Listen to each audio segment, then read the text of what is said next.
আচ্ছা, ব্রেকফাস্ট বানাতে হবে? হ্যাঁ ঠিক আছে, বানিয়ে দিব, কিন্তু দুপুর 2টার সময় আসবো, চলবে? আমার হাতের রান্না তো খাওনি, আমার হাতের রান্নাটা একদম অমৃত আছে, অমৃত। হ্যাঁ, খেলে তো আমি চাটতেই থেকে যাবে। তুমি রান্না করতে পারো না? দাদা করে দেয়? ও, আমার তো আবার শাশুড়ি মাথা খেয়ে নেয়। হ্যাঁ। এই বৌদি, তোমার ঘরে আমচুর নেই? আমচুর আর ক্রিম দিয়েই তো টেস্ট আসে, তখন কিন্তু বলবে না যে আমি বলিনি টেস্ট খারাপ হয়, আমি আগেই বলে দিলাম। হ্যাঁ, কি খাবে বৌদি ব্রেকফাস্টে?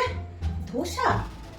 ধোসাটা হালকা হয়, ওটা রাত্রে খেতে পারো, ওটা রাত্রে বানিয়ে দিব। এই বলছি মুড়ি মাখিয়ে দিই? হ্যাঁ, বরং চানাচুর দিয়ে পেঁয়াজের মুড়ি মাখিয়ে দিই। বৌদি, আর ইউটিউব দেখে না সুশি বানানো শিখেছিলাম। হ্যাঁ, দেখেই ভাবছিলাম এসে আজকে বৌদিকে বলবো, বৌদিকে রান্না করে খাওয়াবো। একটু মাছ নিয়ে এসো তো বাজার থেকে, একটু বেশি করে আনো, আমার মরদরাও একটু খেতে ভালোবাসে।